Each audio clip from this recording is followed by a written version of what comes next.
Good evening, ladies and gentlemen. You're all very welcome to tonight's program. Delighted to see a packed house for this important topic. I'm Niamh King. I'm the Vice President for Programs and Strategic Content here at the Chicago Council on Global Affairs. And if it's their first time to the new conference center, you're all very welcome. This is your conference center and we're thrilled to share it with you. And delighted to see you all, obviously, for this incredibly timely discussion. A few housekeeping points. We are on the record and live streaming, so you're encouraged to use your phones, but please silence them so they don't go off in the middle of it. As many of you know, for nearly a century, the Council has provided an independent, nonpartisan platform for a variety of different perspectives to promote deeper global understanding and active U.S. engagement with the world. We convene leading global voices, conduct independent research, and engage the public in discourse on critical issues. And the views expressed by the individuals we host are their own and do not represent the institutional positions or views of the Council. And if you have your calendars handy, if you're out taking your phone into silent mode, 2 upcoming programs you might be interested in.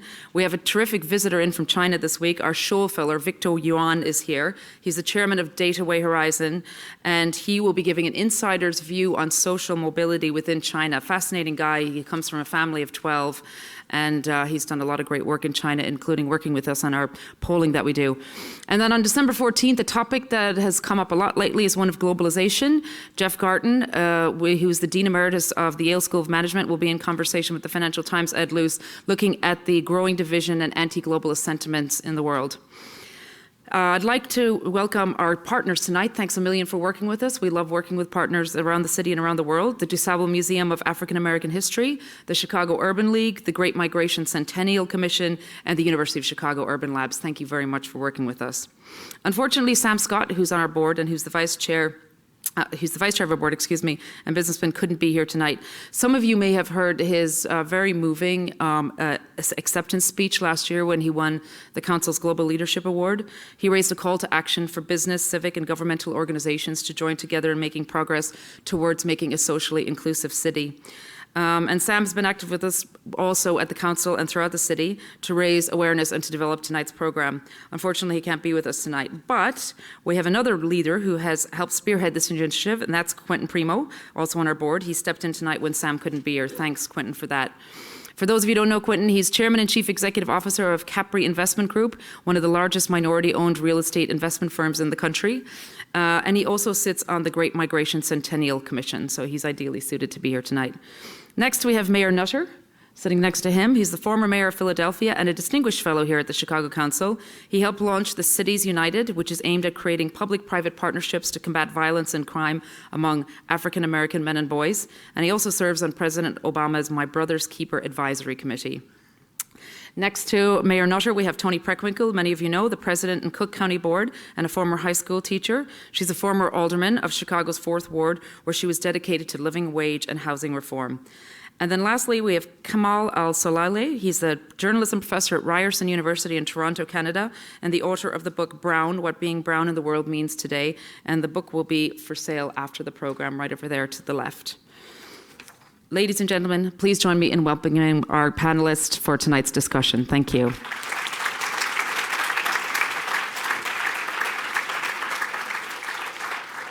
Thank you, Niamh.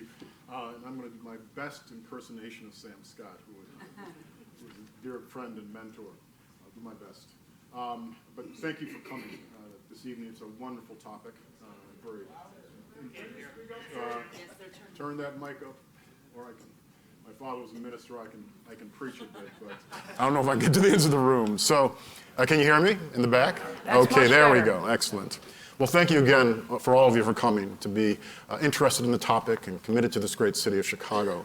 I'm so pleased to be able to moderate such a distinguished panel today, as Niamh has introduced all of them to you. Just a few comments before we get into our discussion. Global cities are facing a pivotal moment in defining their identities and addressing the realities they face locally. We say we celebrate diversity in global cities, yet still encounter so many examples of segregation and discrimination. We seem to celebrate some kinds of diversity, but not others. Where does society draw the line, and on what factors do they decide? What do we have to do to have our cities reflect what our leaders truly aspire to? Furthermore, we need to specifically address what has happened with black culture in America. We as African Americans have so much to celebrate: music, history, literature, sports, political leadership, and have contributed so much to American culture. And yet we find a very different narrative driving the discourse, a narrative around crime, incarceration rates, and poverty. This year marks the centennial, 1916 to 2016, of the Great Migration, as Neve pointed out, when hundreds of thousands of black Americans migrated from the South to the industrialized North, following promises of economic prosperity and fair treatment.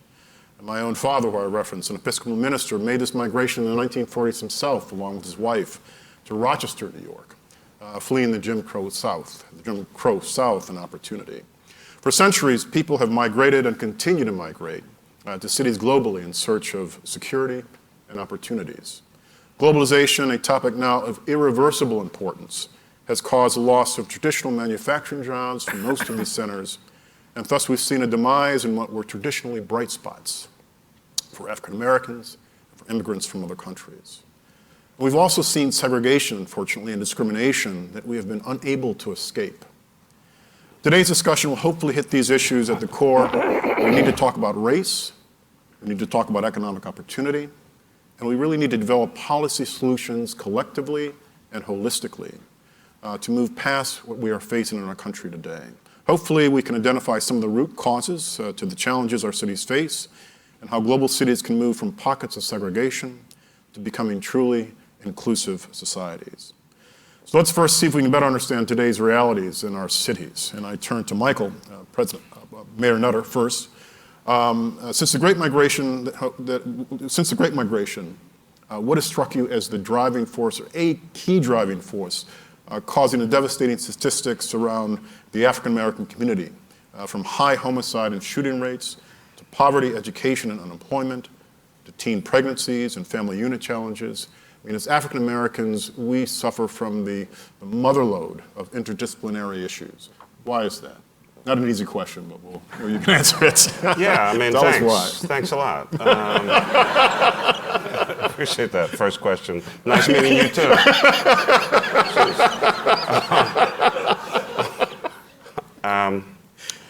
I think, first of all of those issues and a few others that you mentioned are all tied together in a variety of ways.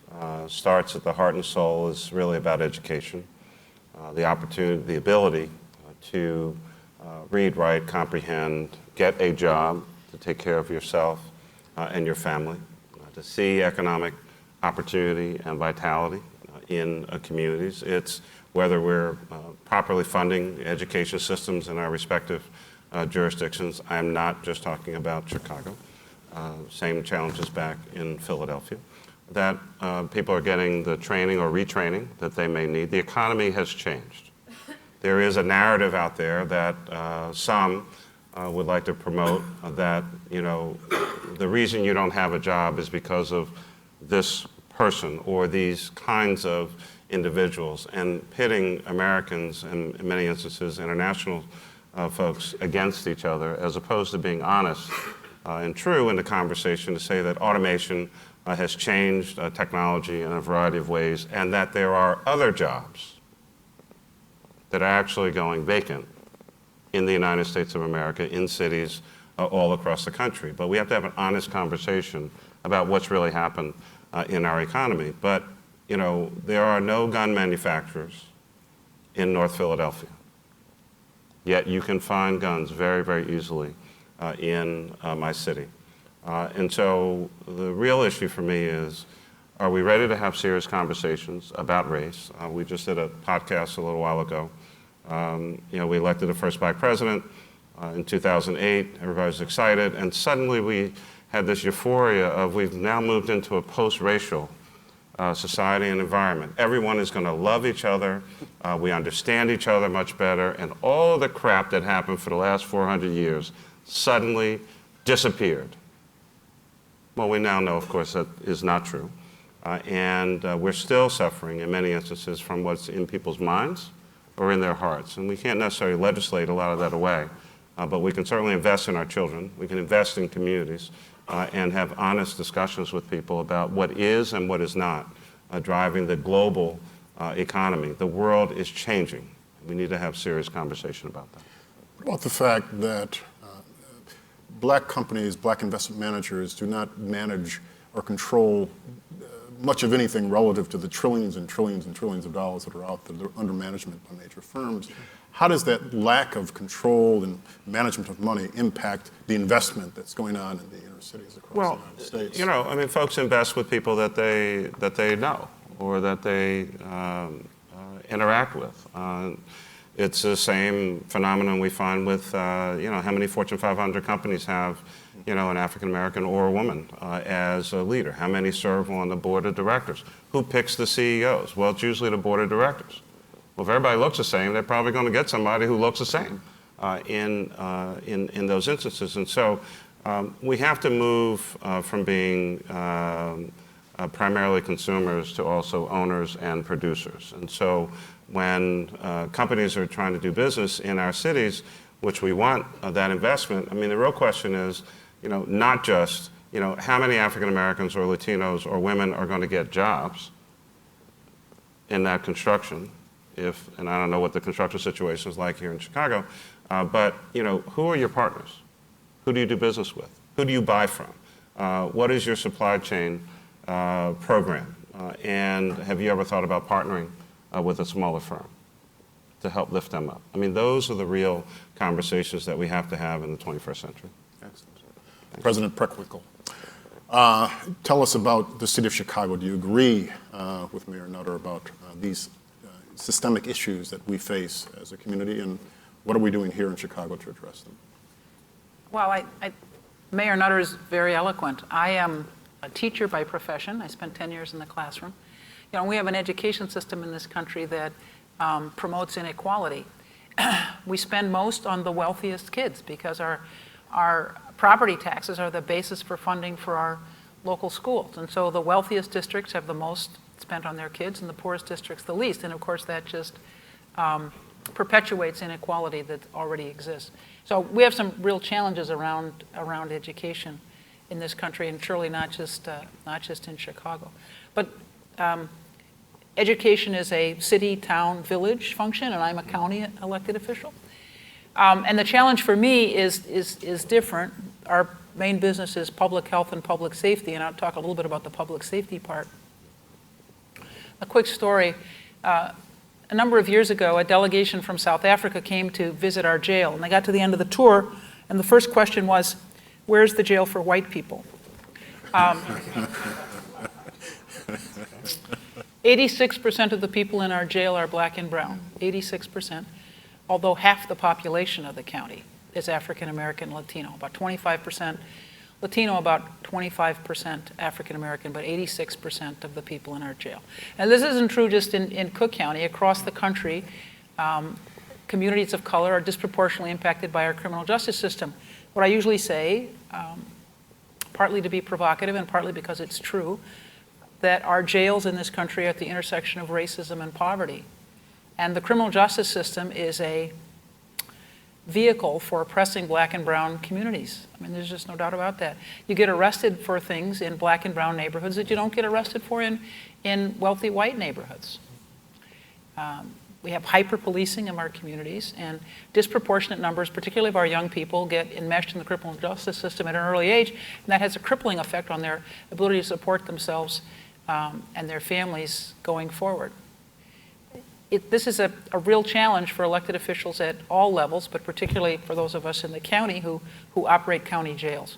And so one of the things that we've been focused on, that I've been focused on for the last 6 years, and that we've gotten all the actors in the criminal justice system to focus on in the last 3, is reducing our jail population so that people accused of nonviolent crimes will not wait the disposition of their cases in the jail. They can go to work, they can go to school. That's good for them. It's also good for taxpayers because it costs $162 a day to keep somebody in the jail. You know, the way in which institutional racism functions in this country is extraordinarily expensive, not just in the criminal justice system, but the fact that so many of our young people are denied the opportunity to reach their greatest potential, and so we lose the quality of work and the productivity that they might otherwise achieve without these barriers. Thank you. Kamal, you travel around the world looking at how some populations are succeeding and others seem stuck in a social class or vicious cycle of poverty. What did you observe as a relationship between skin color and the kinds of jobs people held? And how do you propose changing this global trend? So my book is premised or is based on the premise that there's a very long tradition of countries inviting other people, usually of darker skin, to do work that either there aren't enough people in the host country to do, or the host country has now reached a certain level where they just don't want to do. And for particularly brown communities, because I'm aware of the history of slavery, particularly in the US, so I'm not including that here. Yeah, we weren't invited. I started to say, that was chains are not an invitation. Yeah. These jobs, although some of the jobs that are currently being done by brown communities, also by the black community, tend to be very low paid, very labor intensive. I mean, think of sort of your cab drivers, think of fast food workers, think of checkout personnel, think of people who do important work, but work that we don't necessarily value, like caregiving or childcare. And these communities tend to be sort of tolerated. I wouldn't say always welcome, tolerated as long as the economy is doing well.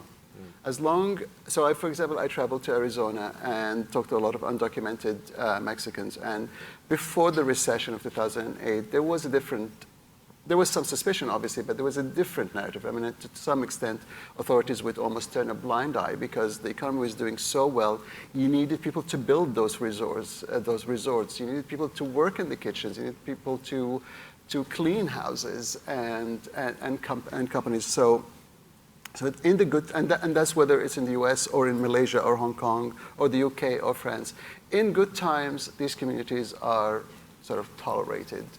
In bad times, the story changes completely, and they actually move to what Mayor Nutter already said. They become either the job stealers or the source of largely of social and political anxieties. Everything from physical security with the Muslim community or with the brown communities to actually your job security. Is your job security on the line? And the only difference I've noticed is that whenever there's a path to citizenship, because I'm talking globally, whenever there's a way in which that community first arrives as guest worker, as in the Gastarbeiter program in Germany after the Second World War, or the North African community in France, despite all the problems that these communities have, whenever there's a path to citizenship, there is actually a solution. There is part of more engagement with minority communities. In countries like in Gulf countries, in Hong Kong, in China, in Japan, where very hardly any migrant workers, those communities are a cause of great stress because they not only are they're basically silenced because they are not part. They don't have a voice. Whereas at least in communities where there's a path to citizenship, brown communities tend to have more of a voice. So there is a stark difference between Western countries and those of Asia. Yeah, but Western countries do have the problems as well. And the origin of a lot of communities, when you think of the South Asian community in Britain, it really, after the Second World War, largely to replace men and women who were lost in the war, to sort of work in factories, in mines. My community, which is the sort of the Yemeni Arab community, moved there to actually work in the Yorkshire coal mines. That's because there just weren't enough men to do the work. And for the longest time, they were just part of the community. Different, odd, strange, but only in the last maybe 10, and of course 9/11 has a lot to do with it, but have they become dangerous? Have they become unwelcome? Have they become a threat to British values? Excellent. Let's talk about the intersection of race and economic opportunity next. There is a notable overlap between poverty and race, as minority groups are disproportionately represented in high poverty neighborhoods and in low-income job opportunities. Globalization, international trade, advancements in technology, and improvements in transportation, as Mayor Nutter had mentioned, have had enormous impact on jobs, wages, and skills needed to be competitive in the global economy. Again, turning first to you, Michael, you often argue that the best crime and poverty-fighting tool is a job. So how do we ensure everyone has good jobs? Is this a question of education, skills, or retraining, or is it of job creation? And who's responsible for solving this problem? Well, it's definitely the two. It is about training. It's absolutely about education. I mean, the level of literacy in many of our communities is at a stage where it is difficult for some people to even fill out a job application, which, by the way, most of which you will not fill out with paper and pen or pencil, because they'll be on the computer. You can't take the GED test on paper anymore. That's on computer. And so access to the internet, having a computer at home, broadband service, I mean, all of these kinds of issues. And then what did you learn in school? Again, many challenges. I want to kind of come back to this theme, though, that if you do an assessment of your economy in any particular city, you will find any number of sectors that are struggling to find people to fill jobs. And it's not just in the tech area. So, for instance, again, back home, and I know in other cities, you know, companies are struggling to find people to fill machinist jobs. Someone might say, well, what's a machinist job? You know, it's usually someone who's making something. They could be making bolts, they could be making screws, they could be making any number of things. These are very high-paying jobs. Or, you know, riggers, forklift drivers. I mean, a whole host of, but you know, people also have to either A, know that those jobs are available, have to want to do that work. Now we're going to move into a realm where, you know, again, the President-elect talks a great deal about infrastructure, which, you know, means a lot of different things to a lot of different people. But, you know, you have to want to be in that industry. And I know it gets a little chilly here in Chicago, but, you have to decide that you want to be out when it's 10 degrees outside or 98 degrees outside. And it's not just, you know, you're going to jump into it and the next thing you know, you're driving, you know, heavy equipment. It's back to training and back to education. Whose responsibility is it? You're right. So the government generally doesn't create jobs. Governments create environments where jobs can grow and flourish and companies can invest and hire people. And so is that tax policy? Is it trying to bring more businesses in? Not necessarily poaching businesses from other people, but creating an environment where the entrepreneurs and even small businesses can grow and flourish, because that's where you get the bulk of your job growth in many cities is actually small businesses. It's support for minority and female businesses. How many are doing business with the government, whether it's the local government or a county or the state? You talked about minority investment firms. Mm-hmm. You know, again, having no idea what the numbers are here, I assume your pension system is pretty big in the city. I don't know if the county has one, and the state probably has one. How much money are minority firms managing in those pension systems, again, creating economic vitality and opportunity? My last comment is, and I've made some pretty extensive remarks about this today. I've been out of office since January, so I have a little more freedom and flexibility, Madam President. I find myself increasingly saying what's really on my mind. That's never been my problem. It's okay. I've heard that.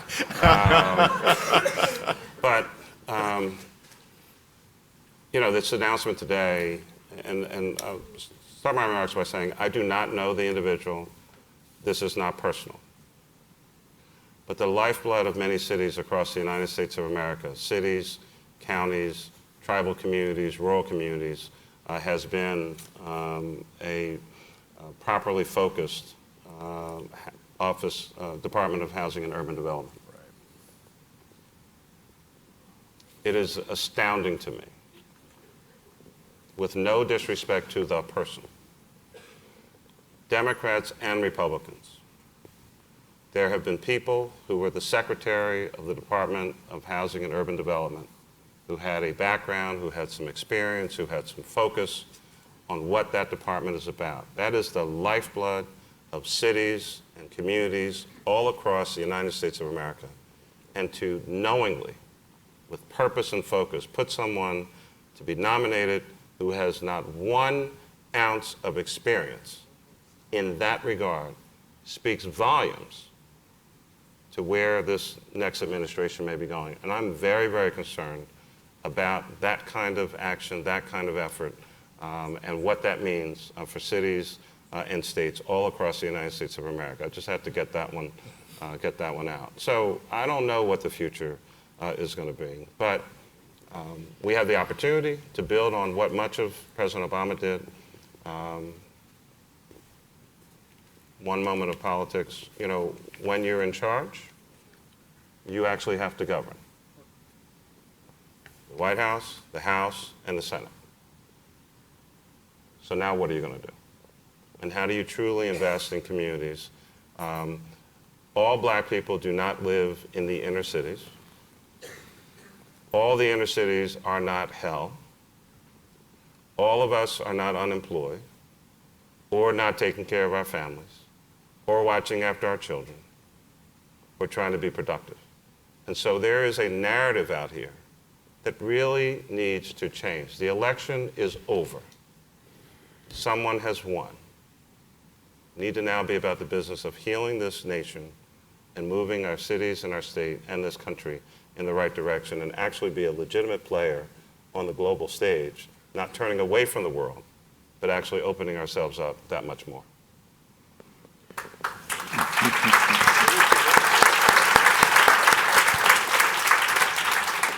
Tony, I'm going to ask you the same question. Like Mayor Nutter, you've been an extraordinary leader within the city of Chicago and the urban community. How do we create jobs? Whose responsibility is it? How important is it?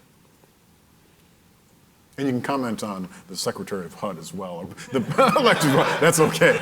You can comment. I think Mayor Nutter has done very well on that. So, you know, I'm a history teacher, and when I talk about what happened to this country, the Great Recession, you know, I always say it wasn't a recession, it was a depression. And we ought to think about it in that way and not minimize it by talking about it as a recession. It was the worst economic times in 70 years. That's a depression. And as a result of that depression, a lot of people in this country were dislocated. They basically saw their family wealth shrink or evaporate. They lost their homes. They lost their jobs. And in a lot of ways, you know, when we talk about Trump voters being, you know, angry white men, I always said that it's easier to say that you're angry than that you're afraid. And afraid for yourself and your prospects, and afraid, of course, for your children and what their prospects will be. And I think, you know, we haven't addressed those fears, those anxieties, the profound dislocation that took place in that depression, and that we still haven't come out of. You know, I try to remind myself that at the end of the 19th century, there was a 30-year-long depression. You know, we tend to think that we're going to bounce back from these things, you know, and it's going to be all right in a year or two or three or four or five.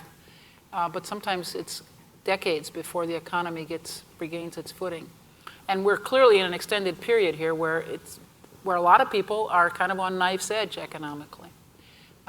They had good paying jobs in factories or wherever, and now what's available to them is retail jobs at maybe a quarter or a third of the salary that they had before. And we haven't really said to people, those jobs aren't coming back. What we've said is, you know, we're going to restart manufacturing or whatever. Well, what's happened in manufacturing is not just jobs that have been shipped overseas. Manufacturing has changed profoundly. And there's a lot more automation, and there are fewer people who are needed in the factories, even if we weren't shipping jobs to other places.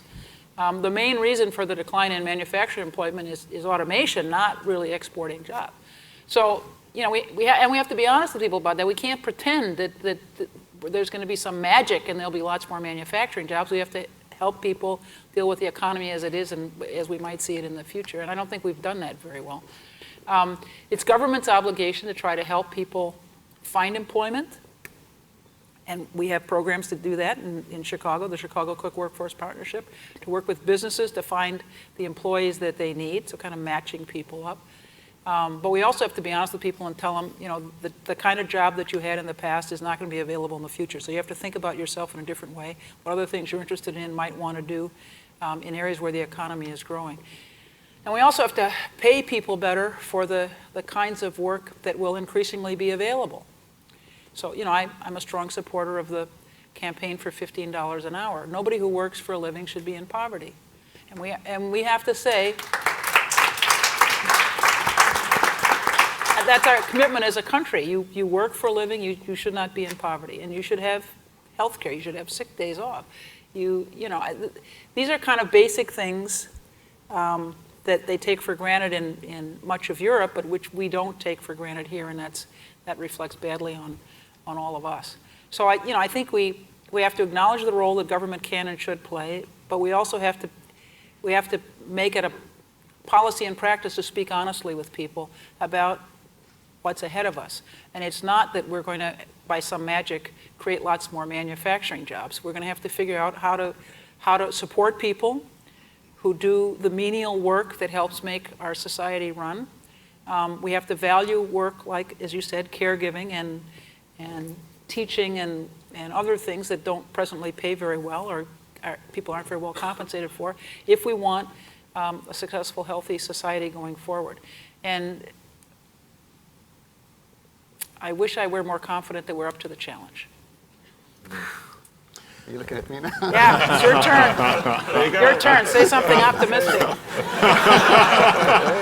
Kamal, I'd like to spin it slightly differently for you, and that is that, you know, in your brilliant book, what being brown in the world today means to everyone, where you've documented all these insights about migration and the life and working life and existence of people of color. How important is getting a job versus creating a job? How important is entrepreneurialism in creating an economic means to exist? Important, unimportant?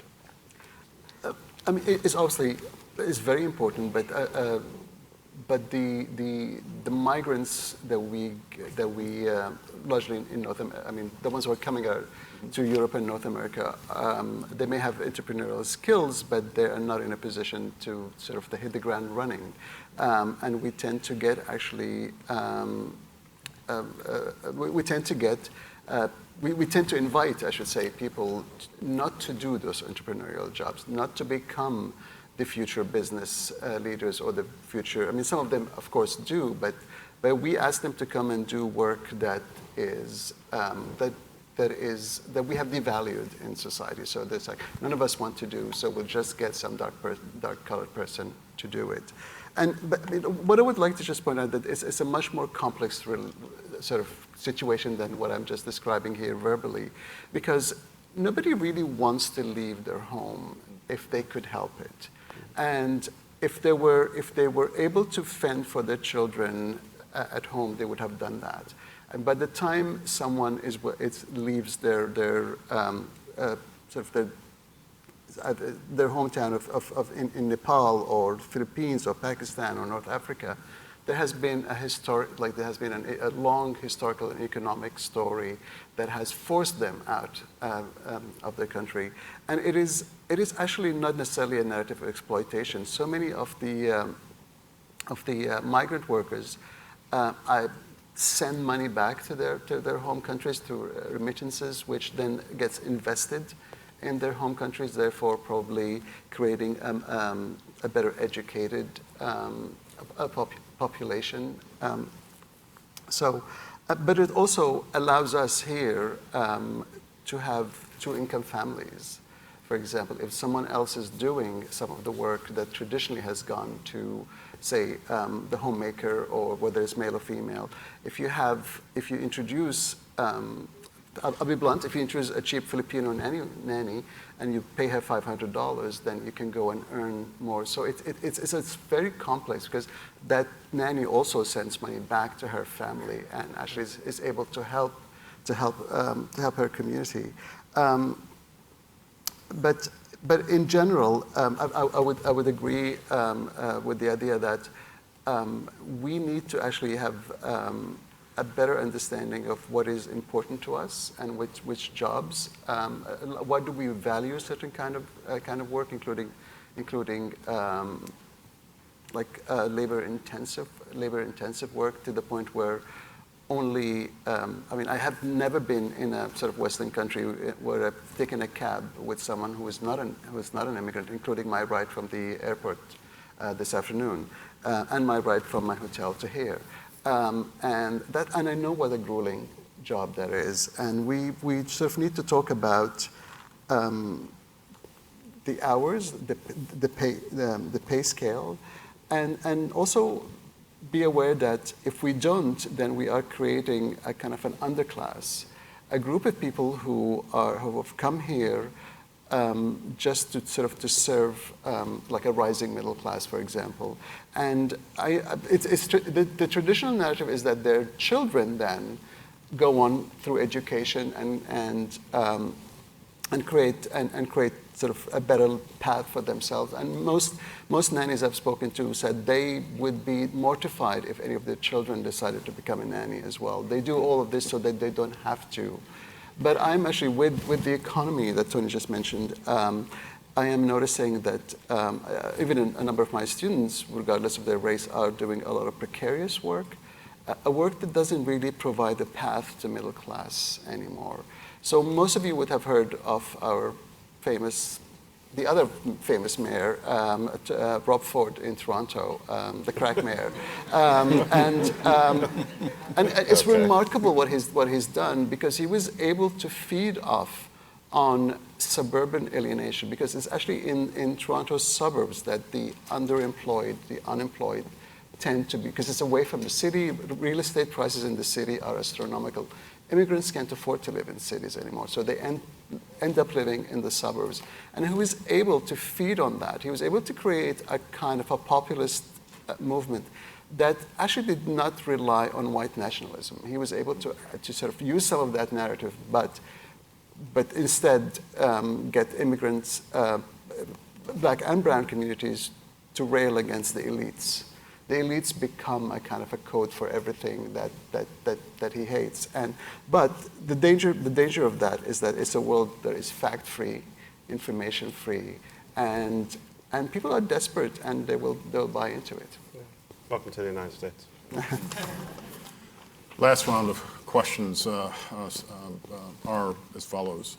I'm going to ask you, Tony, first, and that is, what do you see over the course of the next 4 years under the Trump presidency, both opportunities, issues, the good, the bad, the ugly, as it relates to people of color in this country?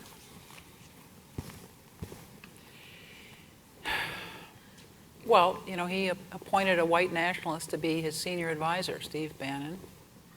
That's profoundly disturbing to me.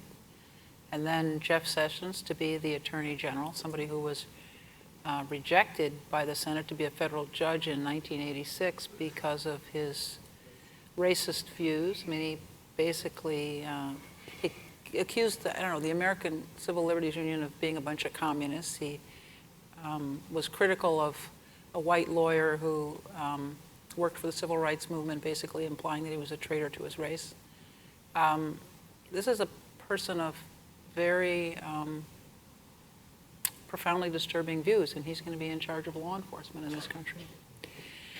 So those things are really troubling to me, not to mention things like the new Secretary of Housing and Urban Development. I think there might be some opportunities if he really does try to pursue an infrastructure agenda. You know, we haven't invested in this country in a very long time. What we need to in our roads and bridges and public facilities, and so that would be a good thing. It's hard for me, though, to make a very long list of the good things that I anticipate happening. It's much easier to anticipate things that probably aren't going to go very well for the places that I care about and the people that I care about.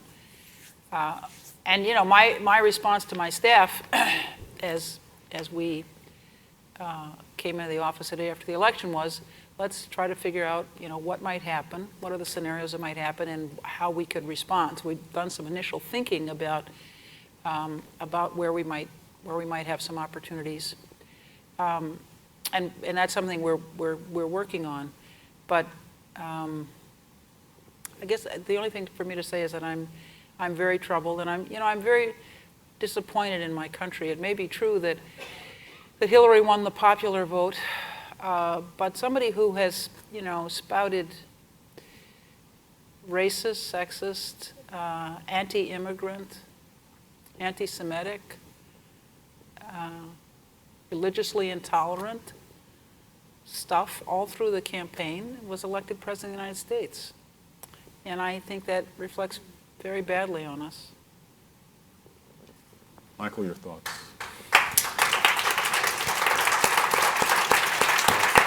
And the impact on American cities. Sure. First, I agree with everything the President said. And I mean, this is the Chicago Council on Global Affairs. So,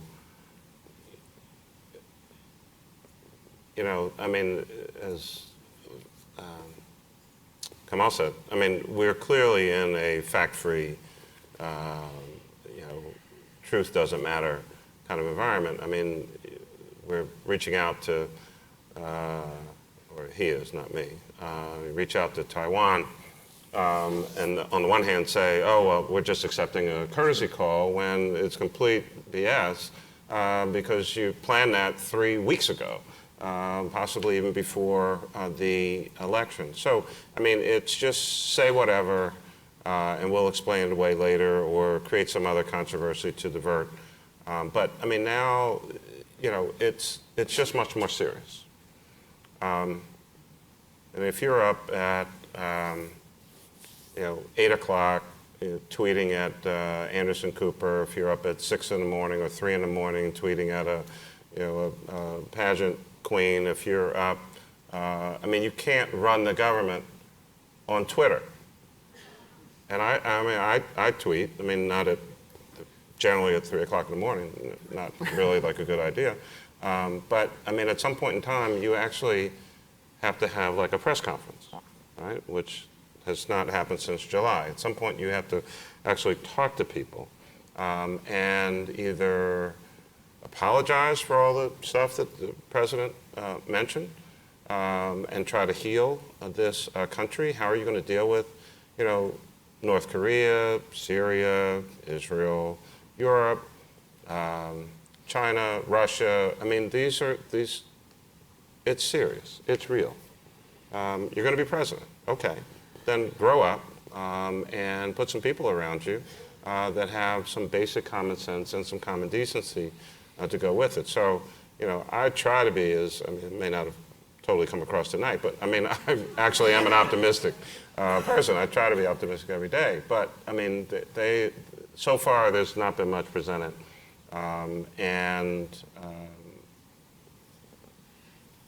The hearings on a bunch of these folks will be, pretty fascinating. I don't know how the Democrats in the House and the Senate are going to respond. Activists, the various groups, what happens with the Black Lives Matter movement, what happens with the communities of faith, especially people whose faith is Islam. We're going to continue. I mean, then one of the other folks apparently in the past has compared Islam to Nazism, and I mean, just on and on and on and on. I mean, this is a certain level of insanity here. So I am very, very concerned about the maturity, about the seriousness of this cast of characters who will soon be literally in charge of the United States of America. And I think what our responsibility as citizens for any administration is to be vigilant, hold people accountable, call them out, and not fall for fake news because there's enough real news that goes on each and every day in this country. Will our cities be facilitators of this policy, or we will be resistors? I think it really depends. So, infrastructure. So if there's an infrastructure thing, and if it kind of makes some sense, I mean, I don't know that anyone's going to turn away money to build bridges, roads, tunnels, invest in community policing. On the other hand, with a lot of the anti-immigrant rhetoric, will the Chicago Police Department, will the Philly Police Department, will the Atlanta Police Department, San Francisco, name a city, will they suddenly be subject to doing some of the work of the federal agencies and chasing around people who might not be documented, who have committed no crime other than being here and not having paperwork in order, as opposed to chasing real criminals? And will dollars then be withheld from cities who don't cooperate with these kinds of policies? So those are the kinds of things that I think about on a regular basis. Kamal, next 4 years, the Trump presidency, what does that mean for the world? I'm an outsider. I'm Canadian. I heard Canada was building a wall. we want to build a wall. And you're going to pay for it. I'll begin on a personal note. I have to tell you, I hesitated about coming here tonight after the Trump election. I just didn't feel I'm going to be safe or welcome in the United States. I am brown, Muslim, gay, Arab. I don't think I'm going to get a Christmas card from Donald Trump at all. But I grew up admiring and loving the U.S. so much that it was a beacon of freedom and hope. I was kind of disappointed when I got an immigrant visa to Canada because I really wanted to go to New York, but I got the visa to Canada and I just acted on it, and I'm so glad and happy there. But I fear what the dehumanization of entire groups of people says about the direction of this country. And there's like, it's a cliche, but you only know the worth of a country by the way it treats its minorities. And I do think it's not unreasonable for me, and I've finished this book before the elections, obviously, but there were some parallels in American history in the 20s and 30s and sort of the nascent fascist movements already. So it's not unreasonable for me to kind of see this just as a continuation, and looking at it globally, which is what I'd like to do, is to see the conversation that is happening around Brexit, around in Australia, in Italy, the referendum of yesterday that cost Renzi's his job, to see it part of a sort of a larger conversation that is steeped in dehumanizing anybody who just happens to have a darker skin or a different faith. Let's end it on a light note. And other than your own book, what are you reading that's interesting right now? Believe it or not, I've just picked up White Rage, Carol Anderson book. Okay. That is what I'm reading at the moment. Tony, how about you? It's a great book. You should Do you all have read time it. to read, Tony, other than Not much, but work-related documents? yeah, the third volume of Blanche Weisencook, I think that's her last name, the third volume of her biography of Eleanor Roosevelt. That's encouraging. Excellent. Mayor Nutter. I'm actually reading about Mayor David Dinkins. I teach at Columbia and get to work with the mayor, and I'm reading his biography. Excellent. With that, we'll turn it back to Neve. Well, what are you reading, Quentin? Actually, the world annotated history of world religion. It's 4,000 pages, and it's boring, but I read it before going to bed. Thanks so much to our panelists. We'll go out to the audience now. If you wouldn't mind, please raising your arm, waiting for a mic, and making sure your question is in fact a question. Okay. Where are my colleagues with the mic? Let's start in the back, right there, in the third row from the back, please. Gentleman in the blue shirt. Yep. All the way back. Can you move the mic closer? Thanks. I don't think it's on. No. Okay, all right, I'm gonna go loud. There you go. So thank you guys for your comments. My question is around, it's one thing for us to all commiserate around the election and the things that we're thinking about, but many of the problems that you laid out in the beginning of the talk, these are decades in the making. These are systemic housing issues. These are systemic educational issues. How do we transcend all of this political noise and really focus on these decades worth of problems that have our cities in places where segregation continues and where we haven't been able to make traction on things like urban violence and things decades in the making? Mayor Nutter, do you want to take that one? Yeah, couple things. I mean, all is not bleak in cities across the United States of America. I think over the last few years, many of us have actually seen pretty significant reductions in crime in a bunch of cities. And I know in my own, 2014 into 2015, saw a little bit of an uptick in homicides and shootings. That phenomenon is going on in a bunch of cities across the United States, and 15 to 16, the same kind of phenomenon is going on. Other cities, crime is still going down. So, tons of social scientists around have all kinds of theories. I don't think we actually know what's really going on. Having said that, there are some success stories out there. But again, I would suggest that continued support from both the Department of Justice as well as the Department of Homeland Security is critical for many of our cities on the crime front. As the President pointed out, education funding is usually a local and state responsibility. That's really about elected officials deciding ultimately that they want to invest in children. I agree about the property tax system. It is usually disproportionately impactful to lower income communities. I think we've just never figured out what else to do on that one. So I understand and appreciate that we can't live the next 4 years just commiserating about what's going on. But this is about political leadership and folks making a decision that they actually want to make people's lives better. I thought that was the reason most of us went into public service in the first place. And can I add just one comment to that? And that is, investment is critical to any city or any area of any city. And I think that our inner cities have been chronically underinvested. Sure. We, on my firm, on behalf of investors, a 1 million square foot mall in Baldwin Hills, Crenshaw Plaza, in South Central LA.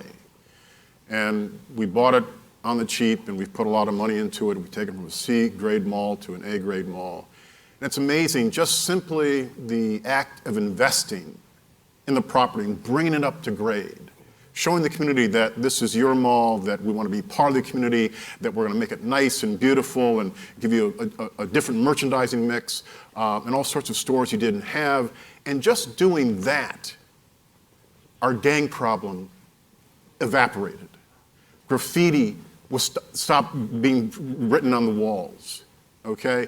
The inner cities have not been invested in, and just simply that, I think, will make a sea change in difference with respect to education, housing, jobs, et cetera. One other quick anecdotal story, and that is I served on the board of AUSL, which we go in and we take the worst schools in the public school system, elementary schools, and we go in for one summer, we completely renovate the school, we re-educate the teachers in terms of teaching styles, and we bring the kids back.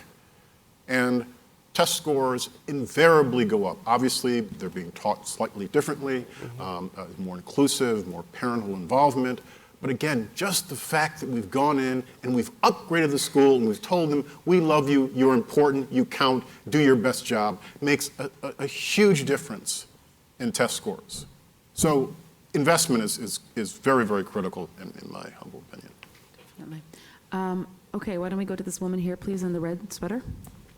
Just, the mic's right there, thanks. Thank you. As we think of the next 4 years and the next election, I wonder what you would offer to the political rhetoric, the dialogue, the words that we would like to have heard that would have invigorated the liberal community that maybe weren't said, that could be said. I think some of us feel there was a lack of connection, a lack of passion. What might counter this right-wing populism that's going in a direction that disturbs us all, many of us at least? You know, I think I would come at it from a different way, and that is, you know, what we have to do is organize. It's building the party, in my view, building the Democratic Party at the grassroots level and all the way up. You know, it's not something that was paid enough attention to in the last 8 years, frankly. The President of the United States is not just the President of the United States, they're also the head of their party. And, party leaders, government leaders, in my case, a Democratic government leader, have to be concerned not just about our own elections, but about supporting good younger people, trying to build a party apparatus that will support candidates, all up and down the ticket. Even if they're not particularly charismatic, even if they are challenged sometimes in connecting with voters, but that they will do the right thing. And so, my response to our present circumstance is organize for 2018. Do what you can in your community to support good people, to build an apparatus that will support progressive politics rather than some exclusive idea of what it means to be an American. And that will be good in the local situation, will be good for our country as a whole if people do that all across the country. And that every election is important. Right. Yeah, let's go to the back of the room. Yeah, the gentleman right there in the suit, please. Hi, Madam President. Can you talk about your perspective on what you think minority and women-owned business programs that are championed here in Chicago and that are championed here in Cook County and other urban areas? Can you tell me what you think about those programs over the next 4 years? Well, I can only talk about what we're actually doing. I mean, one of the things that when I came in, I said part of the county government, the Forest Preserve District, didn't have a minority business enterprise program or women's business enterprise program. And so we went to Springfield and changed the law so we could do that. so we could have an MBWBE program and provide more opportunities to such firms. On the county side, it turned out we didn't have the technology to really check to see how well we were doing against our goals. Because it's one thing for a contractor or a vendor to say we commit to,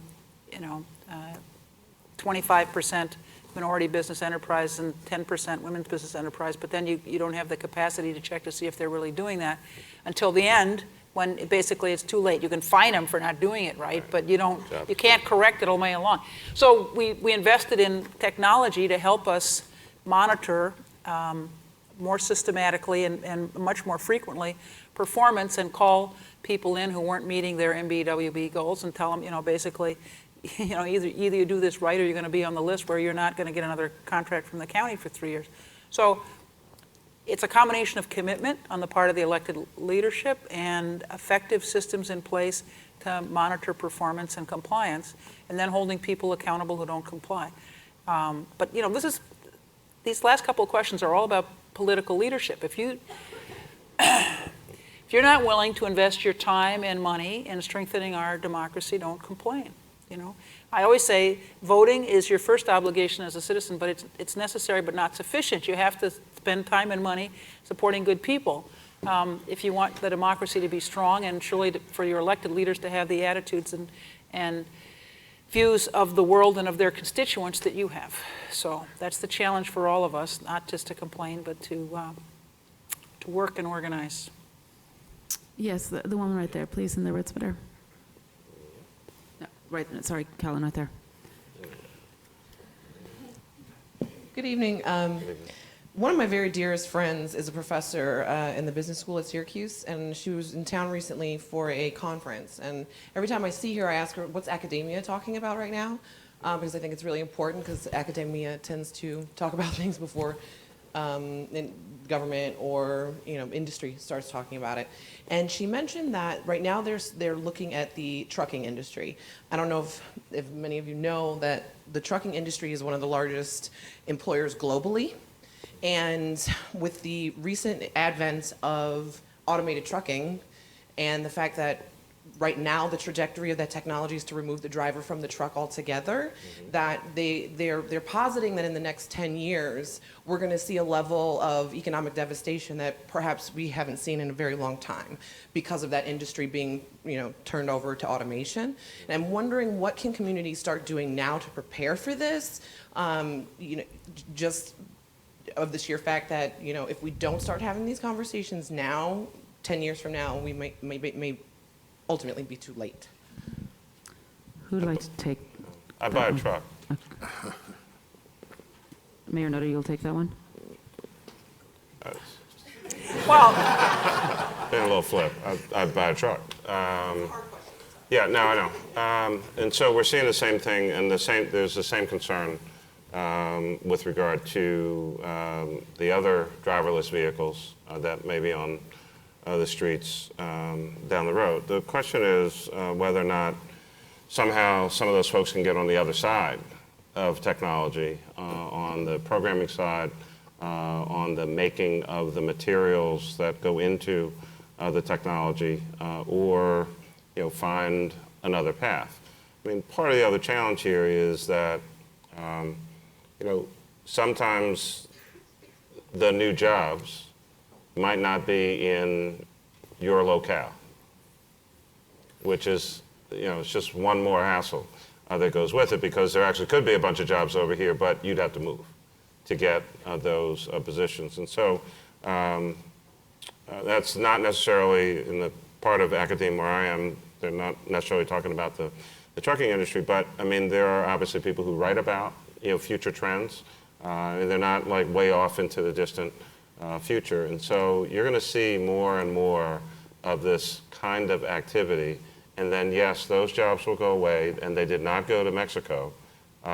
They were lost by people here who, there are now other people doing new jobs, running that driverless vehicle or repositioning the GPS systems and the like. And so, I think, we're going to keep marching on the path of new technology. And I don't know where it's going to go, but that's where workforce development and training, we've really got to also get folks focused on what those new jobs are and train people for what's coming, not for what just left. Kamal, did you do some work on this in your book? Not that particular aspect, but I can tell you, for example, when we did some studies on cab drivers, I mean, these communities are very adaptable, and they are now the Uber drivers. Right. They have been able to sort of adapt to the new technologies, and I'm hoping that will continue, and that will probably alleviate the devastation that your colleague or your friend is predicting down the road, because a lot of these communities are very resourceful as well. But they're also talking about the same thing for Uber. Yeah, right. Driverless cars. They're going to driverless. I mean, they're helping to develop the technology. They've got a huge plant in Pittsburgh. Right. Yes. But for the time being, at least, it was just like how it'll take a while. How a technology that nearly killed the cab drivers actually being used by cab drivers as well. Yeah, I'm not anticipating getting in a driverless vehicle anytime. I wouldn't. Soon. Okay, why don't we take this question here, please, in the second row.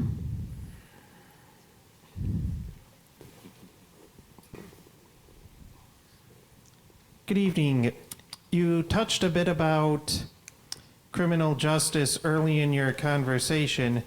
My question is, and this issue has really come up in global cities and really just the U.S. in general over the past 2 years, the relationship between the communities and the police.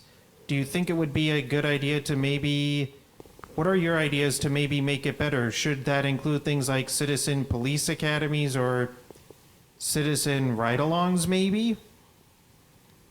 Can I just say one quick thing about that? The first thing I would want is I want to be part of the solution. I don't want just to be the problem always. I want to be consulted. I want to be on board for whatever. I'm really tired of authorities just talking over my head or talking about me as the problem and not involve me as perhaps coming up with the solution. But the specifics is for. Yeah, I mean, a lot of that activity is, again, I'm nowhere near any kind of expert about the Chicago Police Department, but I mean, we have citizen academies, we have ride-alongs. I think for what has happened over the past few years, I think we're a little beyond some of that, including what happened today with the mistrial, right? So a relationship that is critically important to good policing and good citizenship has literally been broken and damaged pretty severely.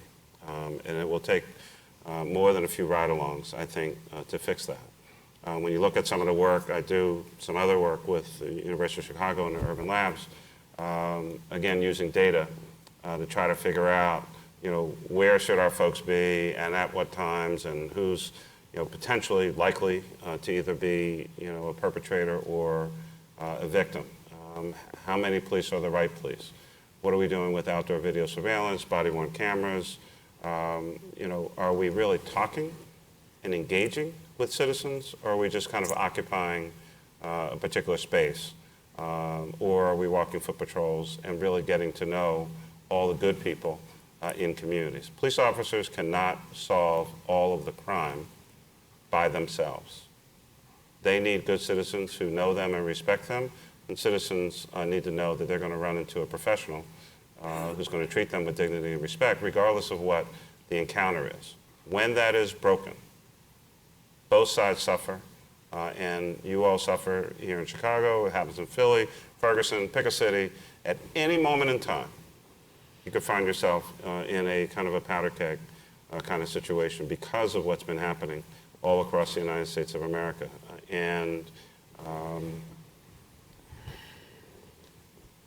Mayors across the country worry about these kinds of issues every day. We need a stronger partnership with the federal government. Again, I mentioned the two primary agencies, Justice and DHS, additional training for officers, but also what's in your mindset. I mean, every black guy is not a danger to you. Every police officer is not about to pull out his weapon. The fact of the matter is that most officers in their entire career never take their gun out of their weapon while they're working. Never take their gun out of the holster while they're working. And very few actually ever fire, right? But if all we know is what we're seeing on television, playing out in videos and all kinds of other things, and not engaging with communities, then that will be the narrative.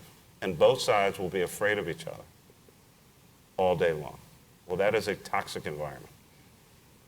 If I could add, when we talk about the violence in our communities, we're talking predominantly about violence in black and brown neighborhoods in Chicago. And those are the same communities that have the highest levels of violence, that have the lowest level of educational attainment, the highest unemployment, the highest poverty rates. They've got the most closed schools. They've got the lowest levels of educational attainment. I mean, everything you can think of. They're food deserts.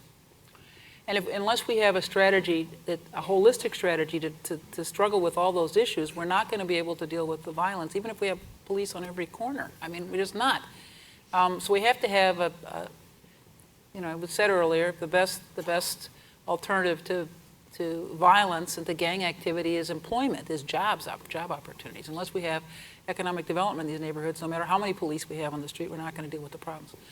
And let me just say, I think good policing is really important, and we have some real challenges with that in Chicago because we've been unwilling historically to hold bad police officers accountable for their bad acts. And I would recommend to all of you Jamie Calvin's work on the Invisible Institute. I think October 16th, he published something around the Spalding and Echeverria case, the two police officers, whistleblowers, who got a $2 million settlement from the city of Chicago in the fall, who were witness to bad acts by other officers, basically running a drug operation within the police department in public housing, allegedly murdering drug lords that wouldn't work with them, not to mention stealing drugs and guns and money from dealers, and money from women on public assistance and old people.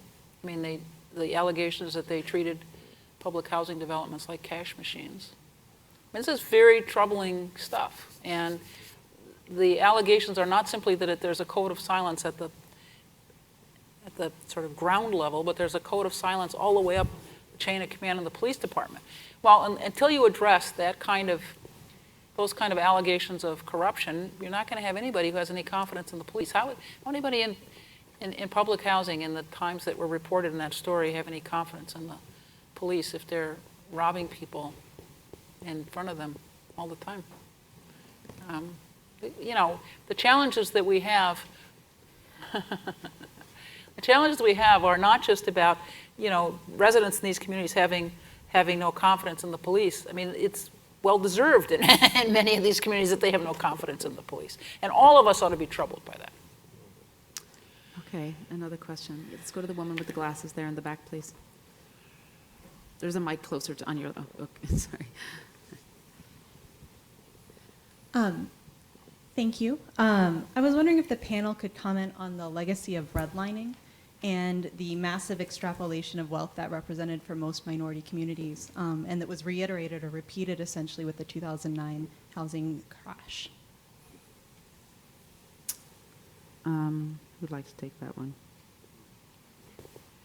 Well, it goes back to Quentin Primo's point about investment, right? This was systematic disinvestment in black and brown neighborhoods. You know, you couldn't get mortgages, you couldn't get rehab loans for your house, for your building, and of course that leads to a deterioration in the supply of housing that's available, and it means that ordinary working people can't buy homes. And in this country, the principal way in which people accumulate wealth is through home ownership. So, you know, it had a devastating effect on our communities, and surely the housing crisis in the first decade of this century disproportionately impacted black and brown communities who were taken advantage of by, you know, these terrible high-interest mortgages, and many people got credit who shouldn't have gotten it in the first place. They were put in a position where they couldn't have kept a home in difficult times. And then, of course, we had profoundly difficult times, and the bottom kind of fell out of the economy in many of our black and brown communities. So there are lots of ways in which aren't readily apparent to people that institutional racism impacts communities of color, and surely the housing market historically has been one of them. If I could add, just anecdotally, one of my head of real estate, one of my investors, a large public pension fund, lives in Southern California, and recently he divorced and bought a new home not far from where he lives, in the Pasadena area, Flint Ridge, La Cañada, Flint Ridge, and he's a very detailed guy. I love him dearly, and he in this new house that he bought in this kind of subdivided community that was post-war. It was started and developed in the 50s. He decided to read all the covenants and the bylaws of the project. And he discovered that in these 1950s documents, there was a deed restriction. And the deed restriction basically said that by buying this home, he would agree not to sell the home to African Americans or Negroes. And I just had to, and he was we just kind of had a chuckle about it, you know, geez, I'm glad things have changed, you know, since then. But just reflecting on the conversation, it saddened me deeply, because thinking, well, my goodness, if I as an African American couldn't take my family and move into this subdivision and realize all the tremendous growth and appreciation of value, and create really intergenerational growth, because the home is where all the value, all the savings was for since the 50s for America. If I couldn't have access to that opportunity and to that wealth creation, my God, intergenerationally, that could be devastating to me. So since 1950, 50 years, 60 years, these are the types of things that are institutional, that it is what it is. You know, we can't go back and reverse it. But these are the inequalities that people of color that have just come to realize that that's our existence, and we must deal with it. Let me just say one additional comment, and that is that with respect to our new president-elect, I was personally asked by the administration, consider a cabinet post. We won't mention which one, in housing and urban development, but nonetheless, and I immediately declined. No, I'm not interested. I'm building my business. The timing is not right, and I just, you know, I don't think I want to do that. And asked me, well, who else might be interested, and I gave him a list of names. Then I reflected that, geez, you know, he is going to be our president for the next 4 years, whether I voted for him or not. He's our president. And, you know, I'm running a business, right? And so I have to find out ways of finding intersections where I can do business, where I can make sure my business thrives and I can pay my employees and we can live that American dream irrespective of who's president. So it struck me, well, geez, you know, I created a group that is a people of color in the real estate, senior real estate professionals in the industry. We'd never had one group to get together and get to know each other. And so my thinking is that, well, geez, why don't we take that group and approach the Secretary-elect of HUD and seek to advise him, given that he has no experience in housing, right? Other than he lived in a house. He lived in an area, a downtrodden area, and he lives in a house now, so that's his experience, you know? But literally do something proactive, because to kind of sit in a hole and not for the next 4 years is not productive for anyone. It's not productive to our communities. We have to figure out ways where we can intersect and do business and prosper. Yeah, that's to President Preck-Wickham's point. Ladies and gentlemen, unfortunately, that's all we have time for. Kamal will be signing his book over there right after we step off stage, but now please join me in thanking our panelists for this discussion tonight.